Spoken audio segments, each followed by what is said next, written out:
Bandeko ya Congo pe mokili mobimba toza kobelela bino banso Église Catevel baza ko célébrer fête ya monene na kati ya Imika kutu ekozala somo ekoinda mabe papa nzuzi nkone kingombi alobi ete amonaki kolo Yezu abimelaki ye alobi ete le 18 mars yango mokolo mfumu kimbangu bakutanaki na kolo Yezu Yezu alingana pia kwa mataji tata pia alobi kasingana tikala siko ba yako funga la porte tabi siko tata simo mbangu na kolo Yezu bayambani alors sika batu yoso bafuka banjeri bafuka balubi même pas nous no bomba bakana biso boye papa mama bapengisi bino banso boya na babible na bino pe bozanga ba recipient vide te pona kozwa mai ya bangunza batekaka yango te etekamaka te eza ofele po biloko etikaki vie ntango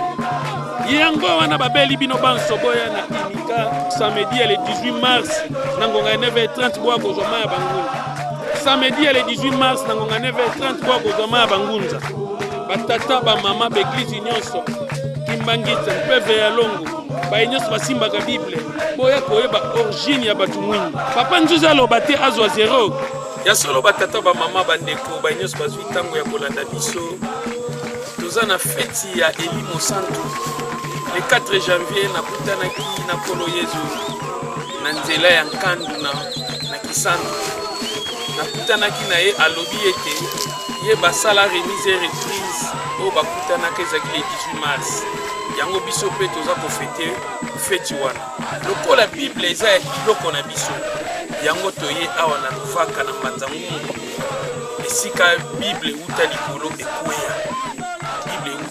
ekweya batemoin bango ye oyo ezi bango nde bakolo mboka yango wana tobengisi bino banso boya na Imika to célébrer bible mpe tosala rencontre ya kolo Yezu na mfumu kimbangu ndenge bakutanaki le 18 mars l'église nyonso bakimbangiste baprotestant bamisilma peve ya longo bima biso nyonso tokutana le 18 mars na Imika to ya kocelebre mokolo tata kimbangu na kolo Yezu bakutanaki mokolo bakutanaki ezalaki le 18 mars yango biso mpe tofetango le 18 mars samedi oyo biso nyonso tokutana ingeta bible eza biloko na biso bapreuve yango oza susu na tembe te ingeta ya solo batata bamama toza na kati ya Luvaka ngonga si ekoki po ete mwana Kongo atelema ayeba verite esika bible uta likolo ekweya esika pe mfumu kimbangu avandela masolo yango oyo yo muto boyaka soko boyi nzela oyo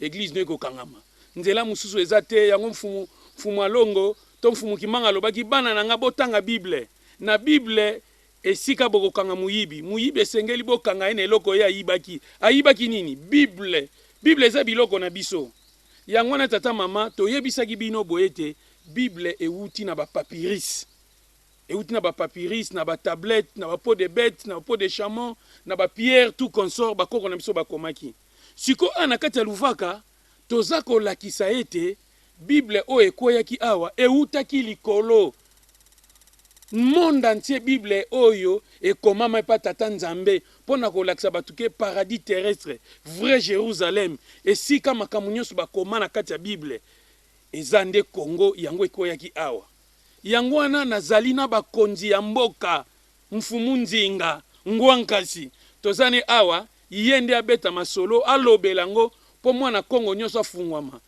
tango oyo eza su tango ya kokosa te ekomi tango ya kopapa tango ya baverite batu nyonso baza na bible batu nyonso baza na Coran baza batu mwindu batikala kozala mindele te batika kozala barabe te eza nde biso mindele bayaki yango moni le même président au côté des États-Unis alobi bazongisa Jérusalem soki Israël na maboka ba Palestinais po eza mabele ya ba Palestinais yango na tata mama fumu Yezu azalaki mutu mwindu tata kimbangu boyebi azalaki mutu mwindu yango atoke musika te ngwankasi toyeko tuna yo makambo nini elekanaki na Luvaka opesa biso ndenge nini makambo esalamaki papa na ngai tata kimbangu tango baza koluka ye ndenge nalobi baza koluka ye alors avandaki awa na libanga oyo Esika Bible kweya. Esika Bible kweya. Anane kweite. Nane kweite. Nane kweite.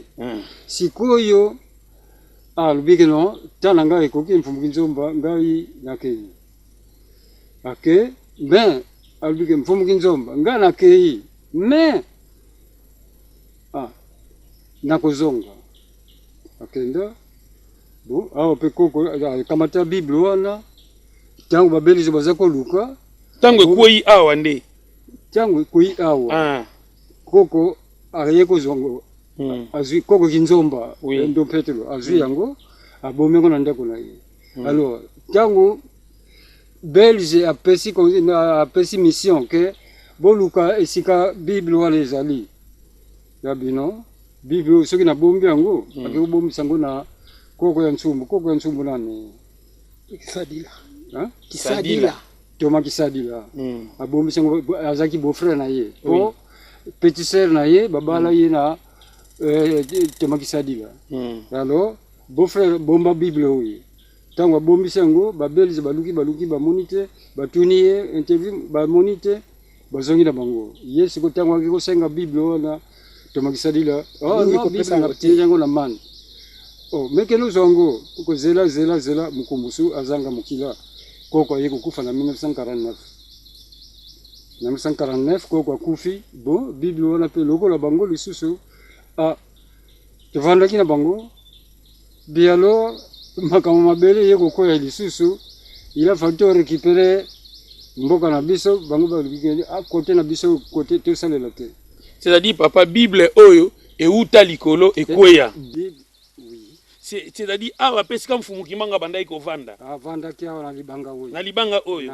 Tango Belge azo luka yazo mona ete mfumu kimanga vanda kia. Vanda kina hiyo. Ya solo batata ba mama ba champa ba mona peleva. C'est-à-dire tango si ekoki yo mutoza na mwa binyangi nyangi ya beglizi yeba ete kolo Yesu batinyoso bazana Bible bazana bango batu mwindu. Sikoyo awa Bible uta likolo ekweya awa na se. Est-ce que papa nzuzu mtatindi yango? Te?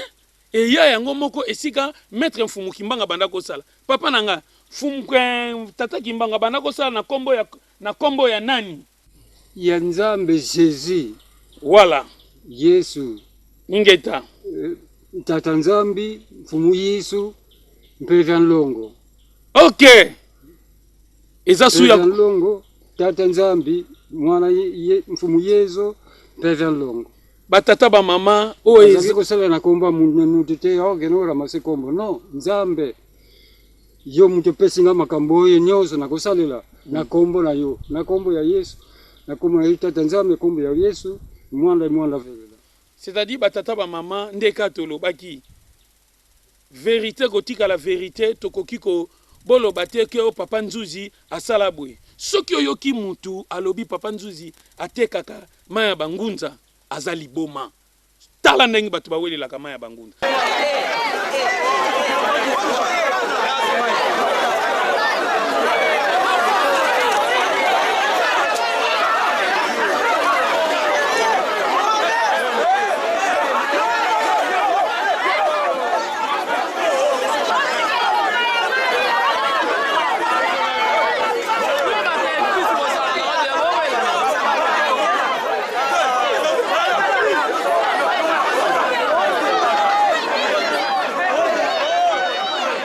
Ya solo batata ba mama bomoni ete maya bangunza oyo batu bawela kango tande bazowelela soko moni mutu alobi toteka maya bangunza azali boma bolanda ete tamusu basambela ka mutu yango wana papa na ngai na eko senga su epa na yo limbola biso parce que biso bana Congo ba peuple noir les Igbo les peuples bantu toza ko bosa na kete Bible mundele te mutakomango Nzambe a confondre mukili Bible utaki likolo ekweya ki awa yango tolingi olimbo la batu malamu ezalaki ndenge nini ezalaki wana nyoso pesi ndenge ni mfumu kimbangu bakendaki batu misatu kuno lobaki epa ya mfumu kimbangu na ndenge mfumu kimbangu batamaki awa. Bible nezaki en cuivre. Oui. Ezaki en cuivre donc sur télé non malgré la monango te mais ndenge bazaki koyebisa biso azaki en cuivre. Ezaki en cuivre. Sikoyo ndenge nini bakoko no bakendaki pa mfumu kimbangu.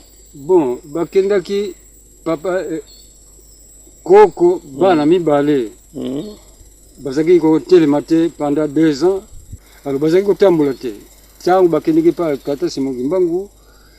Ah, Fumu Kinzomba. Oui, qu'est-ce que talabana bazako télématé depuis babotami. Ah, assemblée le bango. Ah, mukumwa tata nzambi mwana velela ale bana lutelama. Nyenge telamene Kinzomba telamene.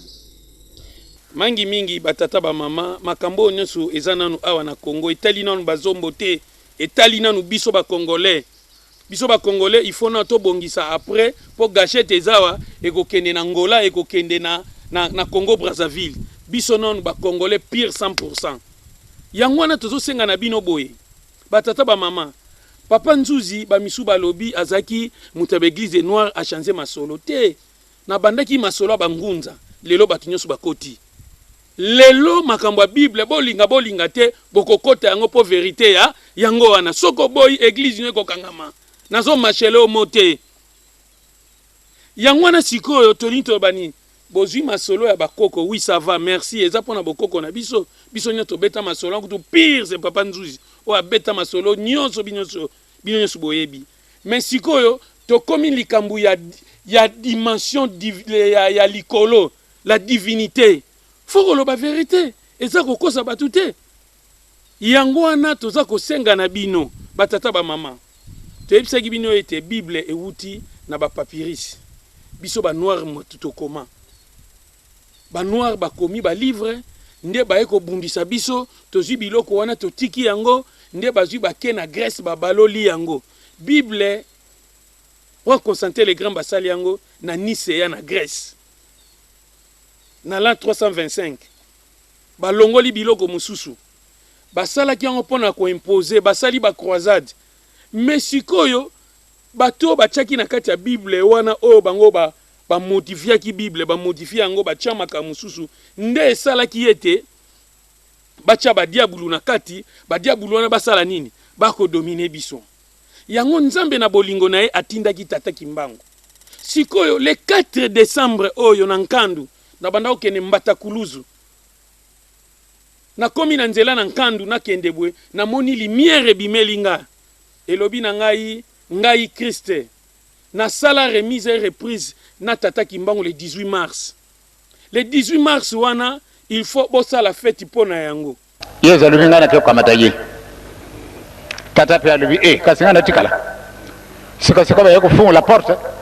Bébé sika tata Simon Kimbangu na nkolo yezo bayambani. Alors sika batu so bafuka mi. Banjero bafuka mbalubi. Même pas nous bomba bakana biso boye. Yango wana toyebisi bino ebe tokosala fête wana na imika. Mema respire vide na opona kozwa maya bangunza kozanga Bible na maboko te po kozala somo. Kozanga Bible te mema Bible na yo yaka nango oya munene avo ya nango bezango ba biloko na biso yaka nango tolakisa ete makambu ya bokoko na biso eza na kati ya Bible sika Adana Eve ndengi fumalonga bandai goloba yango tozana ba mbuto muntu awa pona kotalisa ete Bible eza biloko na biso koboya te topesi ba preuve ete Bible eza biloko na biso ba yindo nde bazalaki na kati ya Bible fumalonga alobaki Adana Eve bazalaki na Congo les 4 fleuves toyebisaki bino Guillon Couche Tigre tous les 4 fleuves wana nyo seza na kati siko les 4 fleuves wana o ba tieli biso na kati ya Bible soki oketa lango kuna na Israël okomona ngote Olandi yango les 4 fleuves wana pardon eza awa bozo na o témoignage ya les 4 fleuves après tozongela sous Bible na biso ingeta que la source sortait de l'Éden, du pays d'Éden là, pour arroser, c'est-à-dire qu'il se divisait en 4 bras qui contournaient tout le pays de Havila, donc le pays d'un noir. Et c'était toujours en Afrique. Vous voyez? C'était toujours en Afrique. Voilà. Havila. Havila. C'est marqué là, Havila. Vous pouvez regarder. Et après Havila, il y a la Nubie. C'est-à-dire, il y a Voilà, il y a couche. Mais pour ça, on va aller dans... On va poursuivre. Genèse 2:13. Le nom du deuxième fleuve est Gishon. Il entoure tout le pays de Couche. Donc, il entoure tout le pays de l'Éthiopie. De l'Éthiopie, toujours des Noirs. Donc, cette source d'eau-là, qui sortait de l'Éden, ça sortait d'un pays d'Afrique. Et, comme je vous ai montré par rapport à ce site, vous pouvez vérifier. C'est la nouvelle, c'était l'ancienne Jérusalem, c'était au Cameroun, selon ce site-là aussi. Et cette eau-là, cette source, ça sortait de ce pays-là, de cet endroit, pour se diviser en 4 bras. Le premier, c'était Avila, toujours dans un pays des Noirs. Et le deuxième, Couche, toujours dans un pays des Noirs. Couche. Et ensuite, or, dans Genèse 2:13, il est dit, le nom du deuxième fleuve est Gishon, il entoure tout le pays de Couche. Or, dans la tradition King James française, on ne dit pas fleuve, on dit rivière. Rivière du pays, c'est-à-dire le pays d'Éthiopie. Verset 4, le nom du troisième est le Tigre. Il coule à l'est de la Syrie. Bon, certains gens vont dire, oui, mais la Syrie, ce n'est pas en Afrique. Non, la Syrie, c'est en Afrique.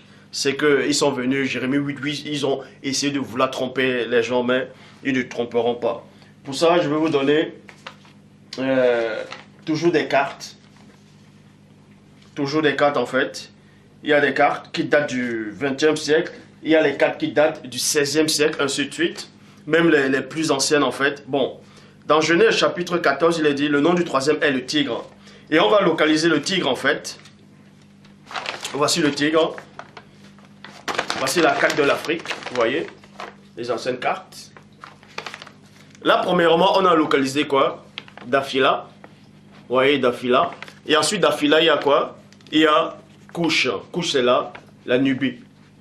Couche, c'est là, la Nubie. Donc, c'est déjà le pays où les deux fleuves là coulaient déjà. Et ensuite, on vous dit quoi? Il y avait le Tigre. Le Tigre, c'est là. Vous voyez, c'est marqué là, Tigre. Le Tigre. Donc, en fait, le Tigre se trouve où? Pour ça, je vais ressortir d'autres cartes, en fait. Je vais reprendre cette carte. Voici une vieille carte, en fait, où on parle même, où on a même localisé la Galilée, en fait. La Galilée. Et vous allez voir où se trouve la Galilée antique. Vous allez voir où se trouvait le royaume de la reine de Saba. C'est qu'allait voir Salomon, selon la Bible. Donc, premièrement, il y a Dafila. Dafila, c'est là. Le fils de Couche. Deuxièmement, il y a la Nubie. La Nubie, c'est là. C'est l'Éthiopie. Vous voyez? Nubia. C'est l'Éthiopie. Troisièmement, on vous dit qu'il y avait le tigre, en fait. Le tigre, c'est là. Voici, c'est marqué tigre. Le tigre, en fait. Bon. Et le tigre se trouve où? Et c'est quoi le tigre, en fait? Bon. Le tigre de la Syrie. Le tigre. Or, dans d'autres versions des Bibles, il n'est pas dit le tigre, il est dit Idékel. Dans le grand fleuve qui est Idékel. C'est-à-dire Idékel. Idékel, c'est le tigre, en fait. Donc, c'est à la Syrie. Et la Syrie, c'est où? Bon, vous allez comprendre que c'est à Mésopotamie. C'est à Babylone, en fait. Et dans Babylone, à Mésopotamie, il y a eu plusieurs pays. Il y a Shinéar, ainsi de suite. Donc, pour ça, déjà dans Daniel chapitre 10 au verset 7, Daniel chapitre 10 au verset 4, Daniel dit qu'il était au bord du grand fleuve qui est Idékel. Donc, il était à Babylone.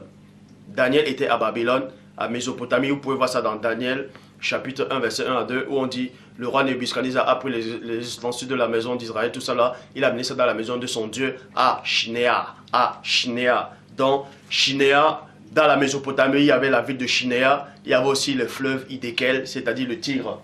Et Shinéar, c'est où? Bon, voici Shinéar. Je prends une carte de l'Afrique qui date du 20e siècle. Du 20e siècle, et c'est marqué là, Shinéar. Vous voyez? Ya solo batata ba mama bomoni ndengi ndeko na biso expliquer les 4 fleuves. 4 fleuves est en Afrique. Précisément Congo. Et sika paradis tango nyosu mwana ngadi yangenda banako yebisa bino. Ete ba fleuve Congo est en paradis. Siko boyoka ki mwana te yanga moko tata neko silisa makambu. olinga te nzela yango yo. Batu bazokosa bino na makamusu nze ata ocheteti nzela mususu ezate. Bino tangu botanga ka ba Biblia. Bopesa ka ba verset na Bible. Ezalaka papa nzuzi. Ngai te. Discours il y a le 10 septembre 1921 Mbanza Sanda Fumukimbanga lobini. Bana nanga botanga Bible. Na Bible esengeli bokanga muyibi liboko na poche. Eloko ya yiba ki bosala nini? Bobotola yango.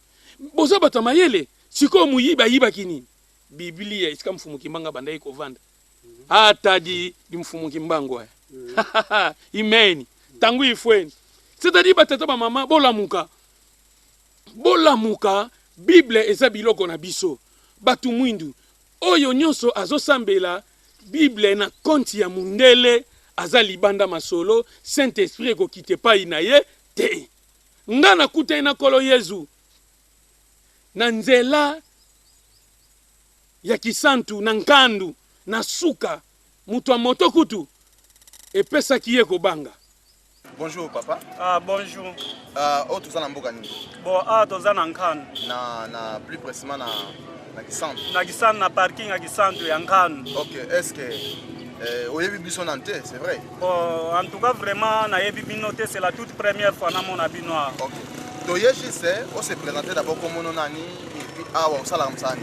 Bon, nga komo na ngai lombi fils mais naza na nga wiste malgré na sala mécanique auto mais misala eza na ngote na koma na nga chauffeur a moto kaka we wa ndenge ezala kaka ba jeune tout donc tozolegela na boro. Voilà. Toye poto yeba parce que toyokaki na sango ke mutu nini oyo omemaki na moto apanikaki yo.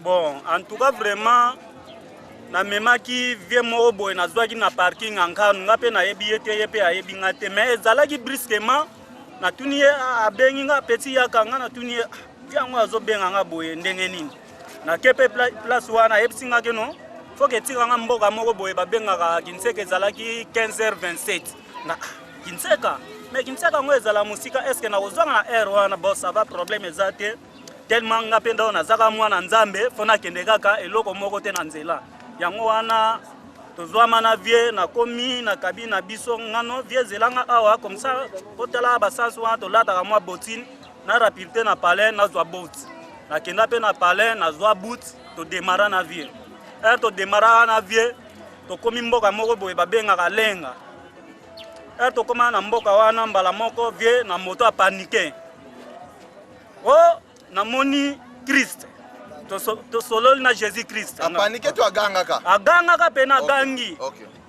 non na moni Jésus Christ nga oh nga pe do epesi nga bobangi na na bangi pe na kangi moto oh vie yango makamu nini yo moni Jésus Christ ndenge nini oh na moni Jésus Christ nga mo pe do bobangi epesa nga place wana obangaka na bangaka na bani ko trembler susu nga moko nga siko nazotala oh est-ce que vie amoni Jésus Christ amoni ye ndenge nini amoni ndenge nini alors ce qui lelo to pardon to koloba depuis bana kokuma moto ye aza 45 personnes makambo na salemi bon aza pena première moto na moni hein première moto c'est la toute première fois na moni makambo na moto na ngai ya solo batata ba mama télévision zangonga épisode eza koya totiki binote le 18 mars samedi eza jour biso to sambelaka jour di sabbat e bandaka vendredi na minuit ti na minuit poto tandela dimanche nde sila kan eza jour bakoko na biso basambelaka dimanche eza mukolo bandoki sikoyo comprendre sikoyo ke samedi eza mukolo bakoko na biso basambelaki tokutana na imika bambuta boye bambuta tumanisi kisalu tumanisi bon kilumu kinkaka kisalu tumanisi lubaka kiofu futuna matoni ibaba